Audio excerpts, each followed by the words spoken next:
beloved Boss Mike Cervera.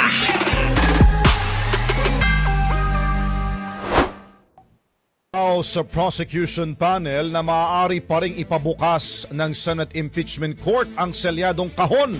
Nako. Mula ho yan sa Bureau of Internal Revenue na naglalaman di umano ng Ng- tax records ni Vice President Sara Duterte. Patay. Ayon po kay lead prosecutor Ayan, no, mga kababayan, no? Ang mahiwagang... Hindi. Ang mahiwagang Ang mahiwagang kahon. Naglalaman ng puro ebidensya ho ito. Laban kay Sara. Oo, ha? Sara Baliw Duterte, mga kababayan. Ha? Sabi, nako, eto na mga kababayan ang pinakaayaw ko sa lahat. Sabi ni A. Valdez Violeta, mamaya bossing, sa Gcash mo ako magsiset. Punong-puno pa naman yung, Punong-puno pa naman yung laman ng bulsa ko. Sakto, walang laman, ano, ha? Oh, alam mo na, ha? Oh, sige, ito na. Grabe ito. Mga kababayan, pinigilan talaga nila. Oo. Hindi talaga nila hinayaan na mabuksan ito. Kaya tuloy ang mga tao, ang mga kaibigan natin, kahit hindi vlogger, yung mga kaibigan natin sa social media, mga kababayan, aba, nagtatanong, kung bakit daw ba ayaw buksan ito? Oy, thank you ha, A. Valdez Violeta. Wala ako cellphone, no? Hindi ko nakikita. O, di ba? Tingnan nyo mga kababayan. Si Aichang napapasana all na lang, oh. Huwag kang mag-alala, nandiyan naman si Commander Churba. Di ba? Ano, ha? Oo, ha? O, Evelyn Ekholt, oo. Oo, wala problema yan.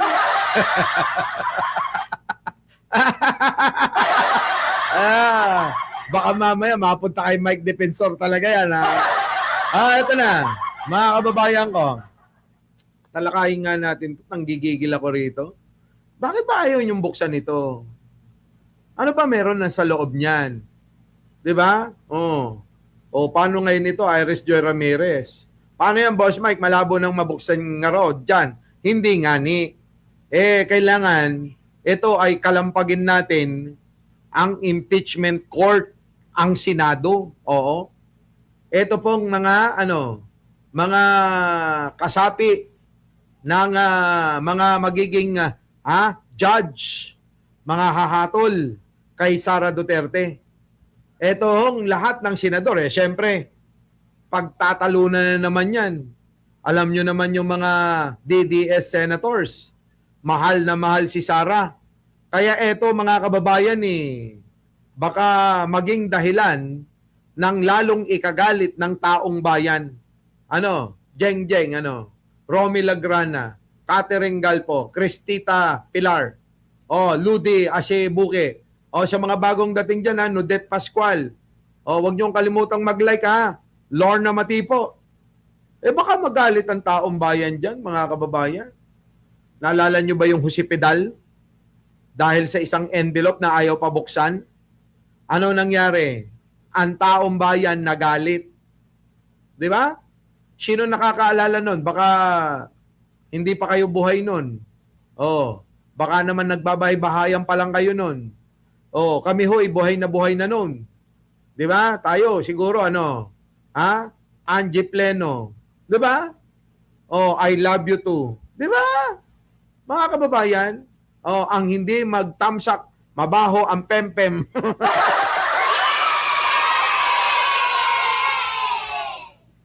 Yon ang nangyari, Loida Agnes, noon. Panahon ni Erap, hindi pinabuksan yung pong isang envelope na wala naman palang laman. Ngayon, mga kababayan, nako, ayan na, Aichang, ayan, si A. Valdez, maraming pera.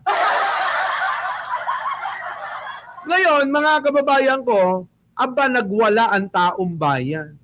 Ang ginawa, ang taong bayan, pumunta ho sa EDSA, nag-people power to. Yun, Jing Martin.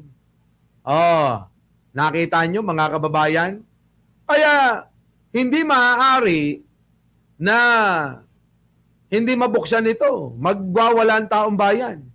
Yung pangalang mga kababayan, si Sara Duterte, dyan sa Senado hindi na sila magkasundo-sundo, di ba?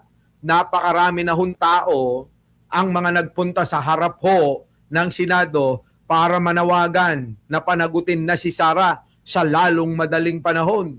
Dahil nga itong kampo ni Alan Peter Cayetano gumagawa ng mga alibay para madelay para hindi matuloy ang impeachment trial. Na ang plano nga raw, absueltuhin na si Sara kasi nga humiling sa impeachment court o sa Senado na si Sara ay humingi ng ibasura na yung pong impeachment trial na nakasalang na.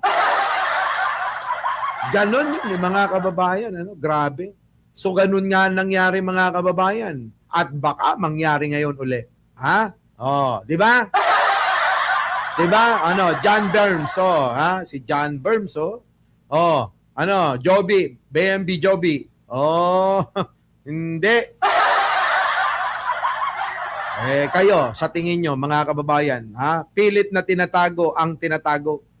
Dito, mga kababayan, ako naniniwala. Marami tayong malalaman. Rob Gamboa, naimbag daw kada kayo amin, apo, nga padpadami nga Ilocano. Nadadayaw kami, apo. Di ba? Lahat ng mga Ilocano nadadayaw. Hector de los Santos. Minerva, Maiimba. Ayan, mga kababayan, tuloy na natin to. Pasok! Senator Jervil Luistro hindi nangangahulugang hindi na ito maaaring gamitin bilang ebidensya kahit hindi ito nabuksan. Nako, yan na mga kababayan, Ay, nagkakagulo sila Jordan Joe Star. Short mix. Hindi. Opo, replay. Wala pa po si Boss Mike, bumibengbang pa. Dudong kadyot. Wala.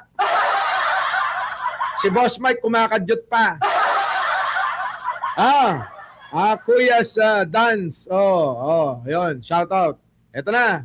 Namarkahan sa isinagawang pre-ebidensya nangangahulugang hindi na ito maaaring gamitin bilang ebidensya kahit hindi ito nabuksan at namarkahan sa isinagawang pre-trial conference. Kita nyo, hindi na nga binuksan, hindi pa minarkahan. So meron pang isang pag-asa pala. Pero nagdidiwang na ho ang kampo ni Sara. Dahil dyan, feeling niya panalo na siya. Feeling ni Sara Duterte, malakas pa. Diba? Carlito Lagman, opo, replay, si Boss Mike, bumibengbang. Cherry Bacho, ay nako mga kababayan Michael Olario, wala na mga kababayan Enrico Tongol, eto na. Sinabi ho ng mga prosecutor na nais ho nilang mabuksan at mamarkahan ng laman ng kahon upang mapadali ang presentasyon ng ebidensya sa mismong paglilitis. Ngunit tutol naman dito ang kampo ng depensa. Yan na nga sinasabi ko sa inyo Bakit ba kayo tumututol? Ano bang meron dyan? Meron ba kayong tinatago dyan? Mukhang malaking bagay Rayan, AI na naman ho ako. Rebecca Pauli, mukhang malaking bagay ito. Mukhang malaki talagang usapin ito. Itong laman ng kahon, mga kababayan. Di ba? Kayo, ano po sa tingin ninyo? Paki-comment naman. Ano bang laman ng kahon na ito? Ito po ba'y makakapagdiin kay Sara Duterte? Ito po ba makakapag-convict? Hindi kaya? Ito ang isa sa makakapag-convict kay Sara Duterte? Thank you naman, Michael Oralio, nasa Amerika, Grabe, Jay Belyesa, baka nga, mga kababayan, maleta o kahon? Tignan na lang natin. Sige, tuloy! Binigyan din naman ni House Prosecutor Joel Chua na nananatiling matibay ang kanilang kaso kaugnay ng umano'y unexplained wealth ni Duterte. Alaka. Akala nyo mahina ang hihina ang ebidensya daw. Sabi ni Michael, sabi ni Joel Chua, nahihina ho yung kaso. Hindi. Sapagkat naniniwala ang kampo ng prosecution na talagang marami, matibay ang ebidensya. Sabi ni Bergie, bale, buksan ang baul. Annabel Castillo, grabe ang kasamaan nila. Sabi rito. Michael Oralio, thank you ha. Grabe ang kasamaan nila. Karapatan lang naming mamayang Pilipino ang malaman ang katotohanan. Bakit dapat sila ang masunod? Paano naman yung mamamayang dekada na nilang niloloko at pinagnanakawan. Grabe naman. Madamdaming komento yun, ha? Madamdaming komento yun. Oo. At Tebing M, Benjamin, at si Marnie B. Oo. Ang dami mong replay, boss. Alin ba ang live? Lahat yung replay. Buksan yan. Baka isipin lang. Baka ipisin lang. No? Grabe, no? Grabe sila. Oo. Ayaw nilang buksan, mga kababayan. Ano kaya meron? Mapagpalang hapon sa lahat daw na naririto. Sabi ni Dalisay Montano, Minerva Miimba. Ano kaya yan? Gilier M. Katukod. Ang kaban ng kahon, ang laman ng kahon ay si Sara Lustay Duterte. Ramon, gagalit na tuloy yung mga tao. Bahala kayo dyan. Josefa Lopez, ha? Bahala sila dyan. Basta nagagalit na si Tamura. Nagagalit na si Alicia Duran. Nagagalit na si Gladsky Belandres. Si Rogelio Kahiyang. Nako, si Angie Pleno. Si Ramon Carbos. Si BNB Joby. Nako! Bahala kayo, Susan Mayor. O ano masasabi nyo dyan? Paki-comment na lang. Our beloved Boss Mike Cervera.